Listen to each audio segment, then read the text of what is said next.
Nous avons quitté la baie de Budva et nous roulons vers les Bouches de Kotor où nous allons prendre le ferry.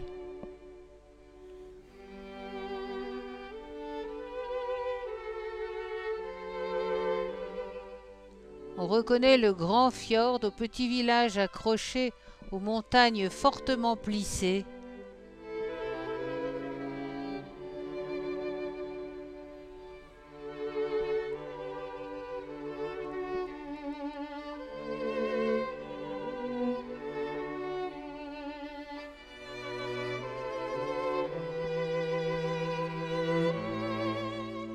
Ici, le va-et-vient est incessant car la traversée jusque Kotor ne prend que 20 à 30 minutes, alors que la route est fortement accidentée. Et le bus s'engage sur le ferry, nous n'en descendrons même pas.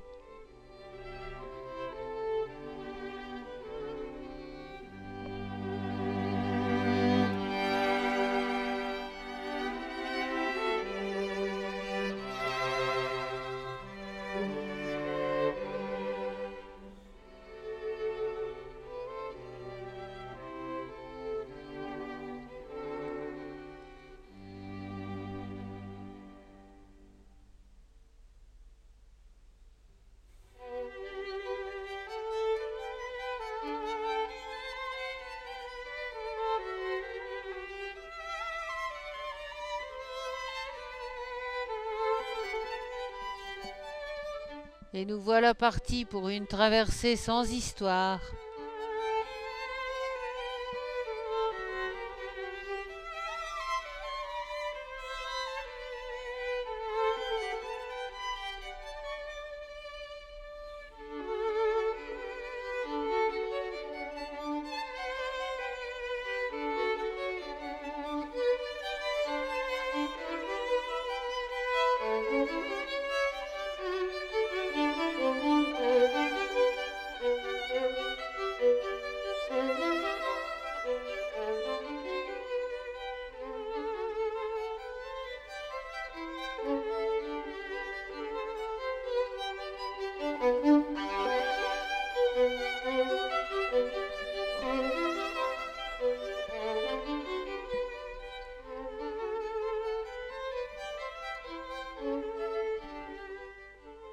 À Kotor, le paysage est sensiblement identique.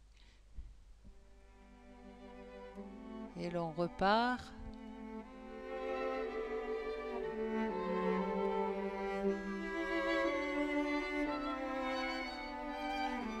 Passage rapide aux deux frontières.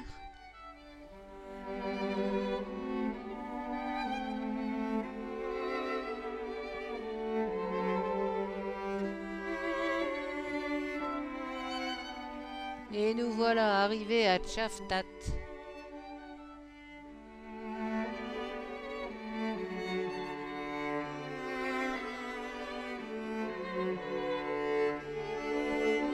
Dans les prochains jours, nous allons prendre maintes fois cette petite route sinueuse qui longe la mer et mène au centre-ville. Je la photographierai sous toutes les lumières, mais aujourd'hui c'est la découverte et le coup de foudre. La petite marina,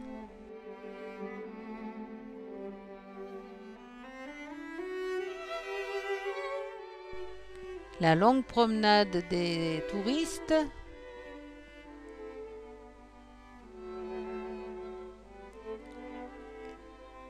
et la grande marina tout au bout du quai. Là-haut, le clocher de Notre-Dame-des-Neiges. Le monastère de Notre-Dame-de-la-Neige, de style gothique Renaissance, a été fondé en 1484 et restauré sans interruption jusqu'à nos jours. La façade principale s'ouvre à l'est par un porche surmonté d'un chapiteau en relief. La lunette est ornée de l'emblème de l'ordre franciscain, réalisé en 1909 par Vlatko Bukovac. L'église contient un grand nombre de peintures de valeur.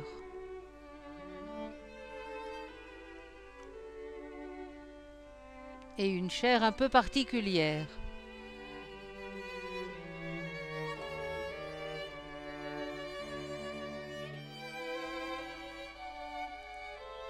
et un polyptyque de Saint-Michel, œuvre de Vico Lovrin, qui date de 1509. L'autel, dû à Bozidar Vlatković et à son fils Nicolas, date du XVe siècle.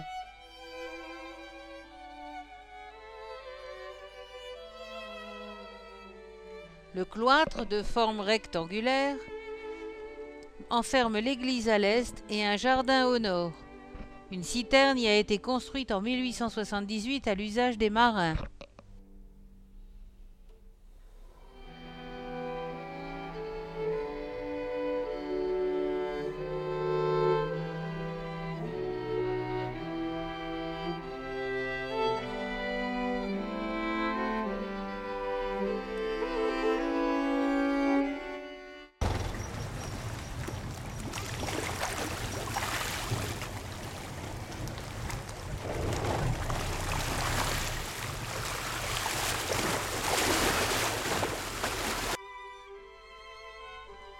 L'église Saint-Nicolas a été bâtie au XVe siècle et reconstruite maintes fois.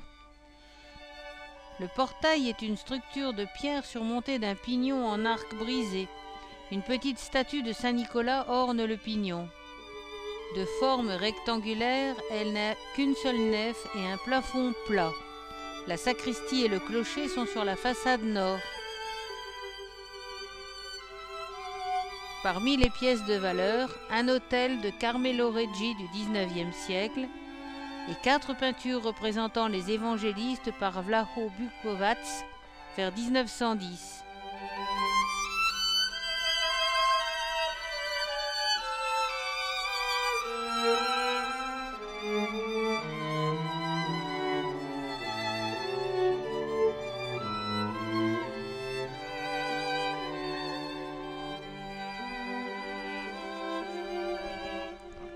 Le lendemain, petit tour sur les quais dans la lumière du matin et balade le long de la première pince du crabe.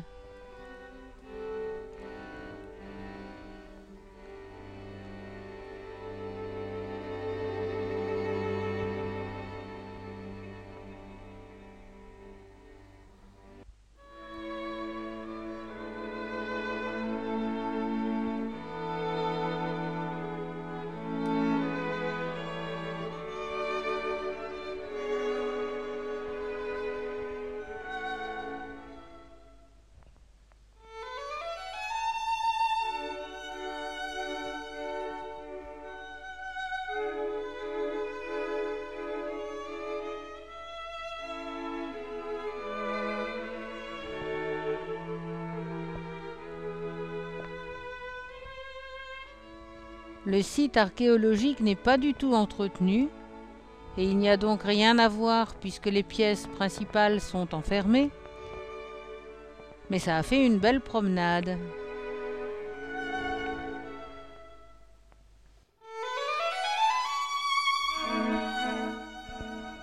Une petite crique tranquille.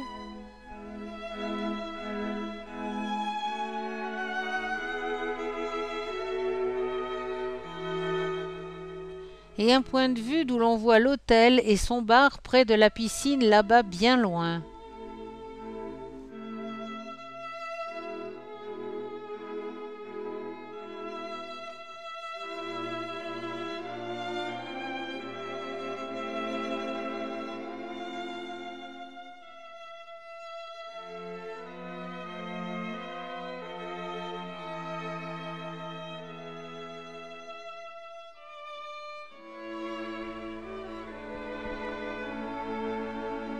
En continuant de longer la côte, on passe devant la piscine.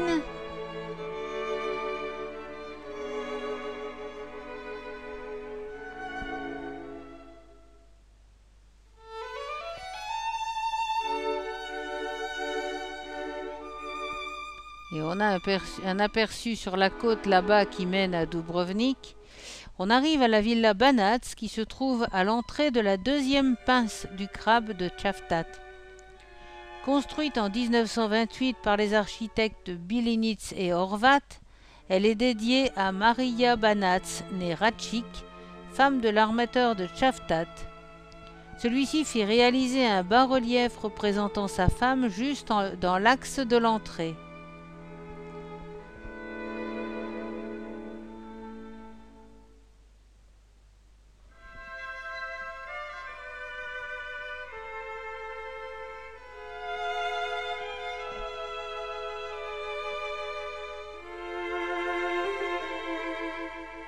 Cette grande villa est maintenant la mairie.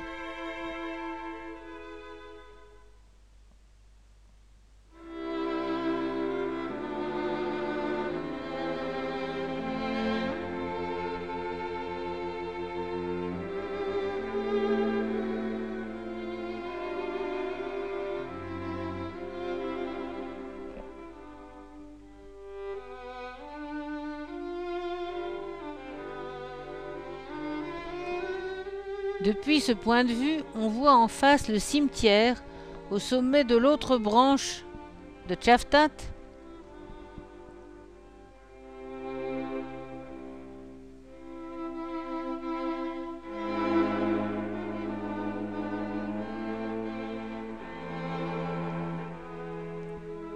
Et dans la pinède, ombragée et odorante, nous marchons.